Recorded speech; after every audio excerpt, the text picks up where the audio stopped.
이와 같이 이제 보면 지분 01강 지분 경매에서 어느 물건을 선택해야 성공하나 이 부분을 가지고 이제 그 1강을 50분 동안 강의를 해보겠습니다.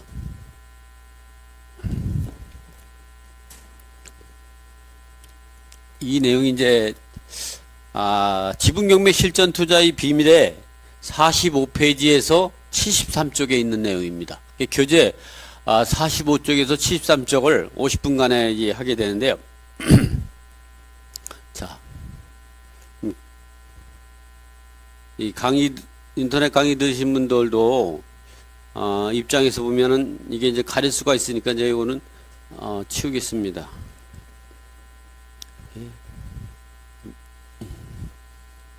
제목이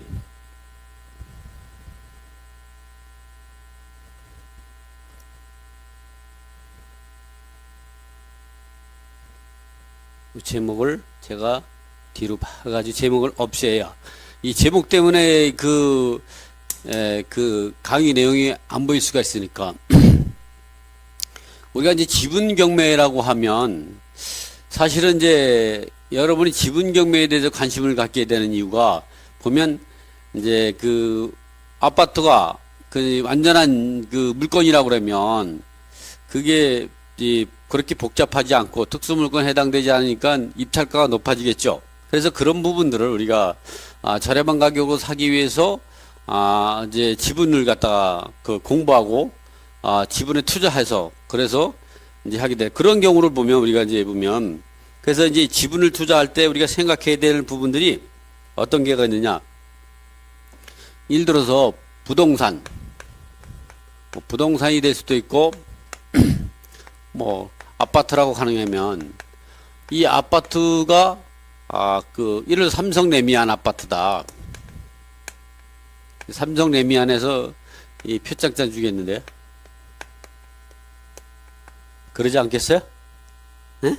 삼성 레미안을 갖다가 이제 홍보를 해주니까 이 삼성 레미안 아파트를 갖다가 이렇게 A라는 사람이 한 3분의 1 가지고 있고 B가 3분의 1 가지고 있고 C가 3분의 1, 세 사람이 이게 보통 이런 경우는 공동 투자에서 발생하는 경우도 있지만 또는 이제 상속받아서 이렇게 되는 경우도 있죠.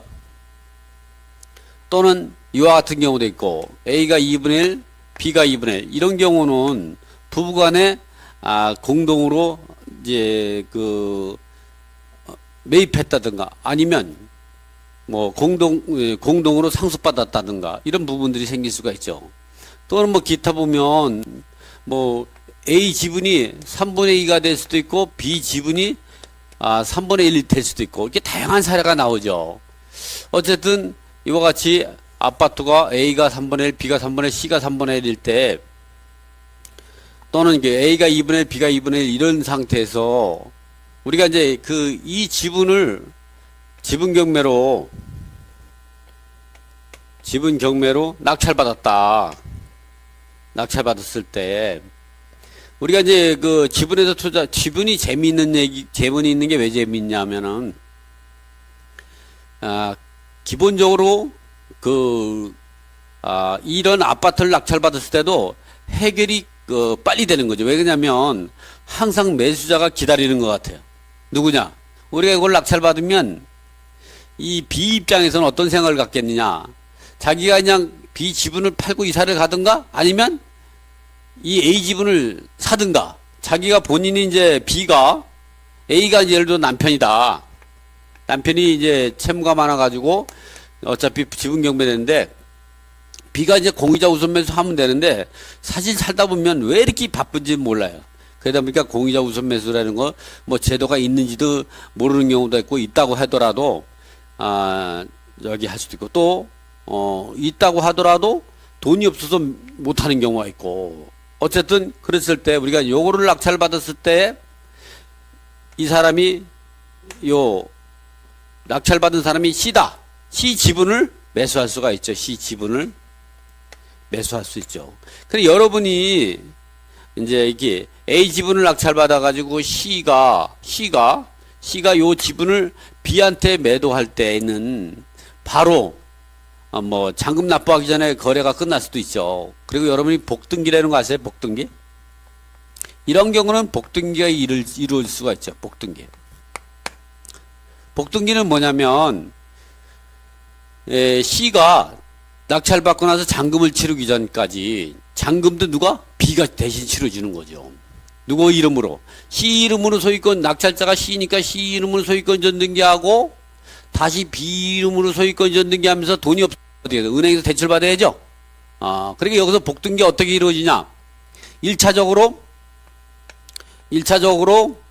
C한테 소유권 이전 등기. 이전 등기. 그리고 2차적으로 B에게 소유권 이전 등기.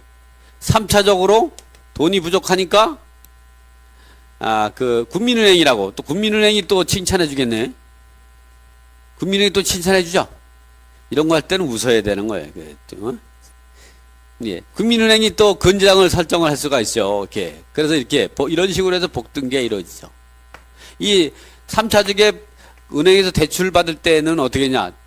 A와 B 지분 전체를 그 공동저당으로 잡아가지고 이걸 유사공동저당이라고 그랬죠. 이렇게 해서 했을 때 한다. 그런데 중요한 거는 이렇게 A 지분을 C가 낙찰받아가지고 우리가 C 지분을 낙찰받았다. 그래서 B한테 팔면은 뭐 이거는 뭐 사가지고 바로 팔 수 있어요. 한 달 이내에 정리될 수도 있고. 그러면 이렇게 해서 하면 단타로 소액 투자해가지고 적은 돈 투자해서 수익을 높일 수가 있는 거잖아요. 근데 문제는 뭐냐면 이렇게 해서는 큰 돈을 못 벌어요. 내가 C가 이거를 낙찰받고 나가지고 이번엔 어떻게 했냐? B 지분을 매수할 수가 있어야 돼요. 지금 이제 그 부분을 한번 설명을 드리려고 하는 거예요. 그럴 때 우리가 가격을 어떻게 계산해야 되냐? 삼성 레미안 아파트가 예를 들어서 5억이다. 5억 정도 간다. 그럼 여기에 2분의 1이면 2억 5천만 원이 되는 거죠. 그래서 우리가 여기서 항상 근데 이거를 2억 5천만 원이에요. 근데 이게 2억 5천이라는 게 이게 딱 떨어지니까 우리가 뭐 곱하기 2 하면 되죠. 이렇게 되지만 예를 들어 가지고 뭐 9억 5천이라든가 뭐 이렇게 쉽게 계산하기 어려울 때는 어떻게 하냐?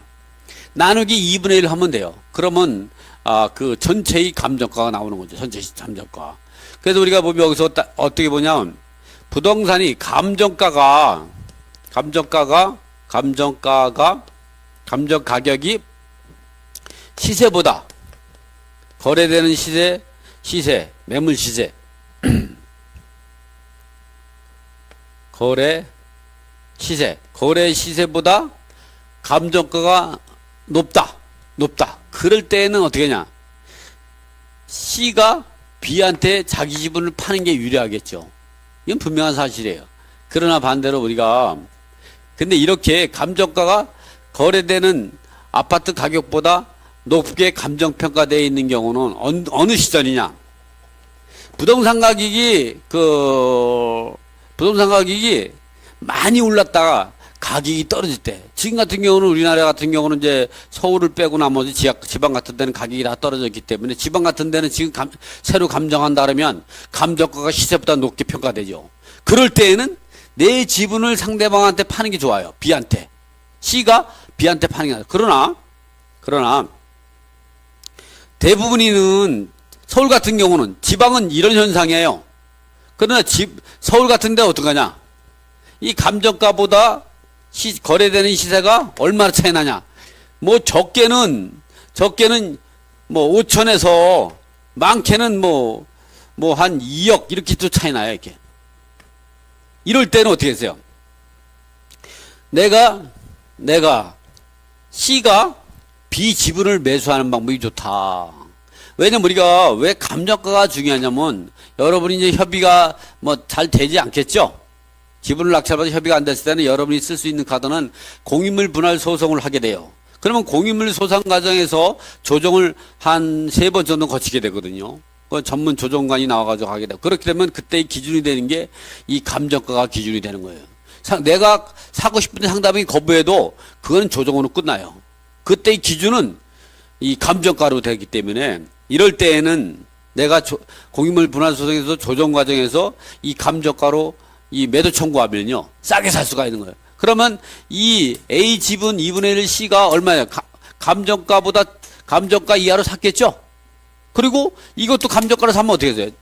전체적으로 따질 때는 감정가가 예를 들어서 이게 전체 요게 2억이고 요 2분의 1 지분이 2억이다. 그럼 전체 지분을 최소한 4억에 살 수가 있기 때문에 5억짜리를 4억에 사면 1억 정도 싸게 살 수가 있는 거죠. 그래서 여러분이 생각할 때는 항상 어떤 생각을 가져야 되냐면 그 감정가가 굉장히 중요해요. 왜냐하면 공인물에서 다툼이 생기면 그 기준은 무조건 적정하고도 대법원 판에서는 이 공인물 같은 경우를 이 분할함에 있어서 적정하고도 합리적인 가격으로 분할해야 된다. 그 적정하고 합리적인 가격은 뭐냐? 부동산 전문가가 감정평가한 감정평가 금액이 될 것이다. 이것도 사실 감정평가 금액 갖고 하는 것도 그렇게 합리적이라고 볼 수는 없지만, 그러나 현재 우리나라가 모든 수용이라든가 무슨 개발이라든가 보상 이런데 또는 이제 공인세상에서 상담의 매도 청구할 때에 그 평가하는 경우 또는 차임 청구 소송에서 또는 부당이득 반환 청구에서 모든 기준이 되는 거는 대한민국의 기준이 되는 건 감정가격이기 때문에 이 감정가격을 우리가 무시할 수 없다. 그래서 이런 감정가가 시세보다 낮으면 어떻게 했어요? 사라 그랬어요? 팔으라 그랬어요? 사라 그랬죠? 그러나 감정가가 시세보다 높으면 이제 사는 걸 보류해야죠. 파는 게 유리하죠. 왜냐하면 사람은 경매로 낙찰가라든가 경매 감정가를 또 무시할 수가 없는 거예요. 설령 그 감정가가 시세보다 높다고 하더라도. 자, 이러한 기준을 갖고 해서 우리가 감정가가 이 공인물에서는 감정가가 아주 중요하다 이런 생각을 이제 갖고서 적응하면 되는 거죠.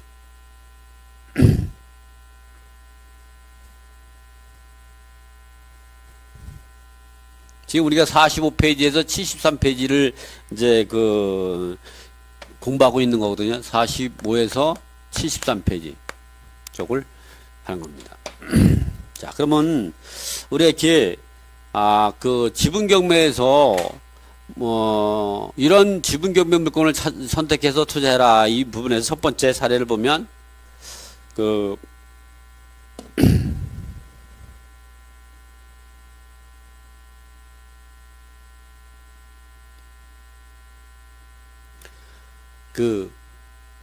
돈 되는 물건을 찾아야 되는 거죠. 그 돈 되는 물건은 어떻게 찾냐? 사실 돈 되는 물건은 부동산이 현재적 가치, 내재적 가치, 미래적 가치 여러 가지를 따지는데 기본적으로 우리가 현재적 가치하고 미래적 가치는 반드시 알고 있어요. 현재적 가치라는 의미는 뭐냐면 부동산이 실제에 거래되는 가격을 말하죠. 이 현재적 가치는 실제 팔 수 있는 가격을 말해요. 부동산 가격 같은 경우는 이제 호가도 있고, 호가는 얼마 정도가 되고, 그 다음에 이제 거래되는 가격, 거래되는 가격도 있을 수도 있고, 또는 이 금매물가도 있고, 금매도 있고, 어쨌든 이 호가는 호가일 뿐이에요. 그래서 우리가 거래되는 가격인데 이럴 때 금매물도 우리가 선택하는 것도 경매 같은 경우도 이 정도 가격대가 형성이 된다 그러면 또 지분 같은 경우는 나중에 이제 일반 매물로 금매물을 사더라도 경매보다 더 싸게 살 수도 있어요. 왜냐하면 지분 같은 경우는 일반 매물에서는 거래가 되지 않으니까 거래가 되기 어렵죠. 왜냐하면 그걸 사가지고 소송을 해서 또 해결하려면 어려우니까. 어쨌든 부동산의 현재적 가치와 미래적 가치는 뭐냐면 앞으로 부동산이 올라줄 수 있는 가격이 오르는지 형상이요. 그래서 이런 경우를 우리가 사가지고 1년 내지 2년을 보유하게 되면 가격이 높은 가격으로 상승하게 되죠. 제가 이제 웃음의 소리 한번 해보면 이렇게 미래적 가치가 왜 중요하냐 이런 얘기를 해보면 여러분이 이제 공인물 분할을 갖다 이제 소송을 하고 다툼에서 이제 판결을 얻어가지고 이제 형식 경매인 공인물 분할에 의해서 소송을 하게 되면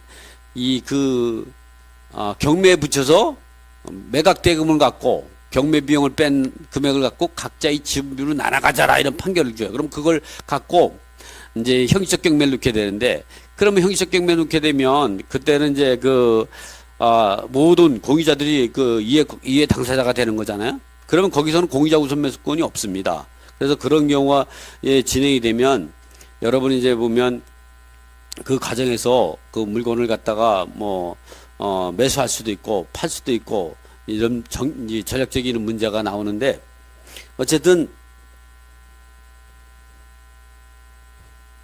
이렇게 이 미래적 가치가 높은 이제 그 물건을 제가 이제 어떤 거냐면 이런 경우 공유물 분할 소송을 해서 한 2년 동안 해서 대법원까지 갔어요.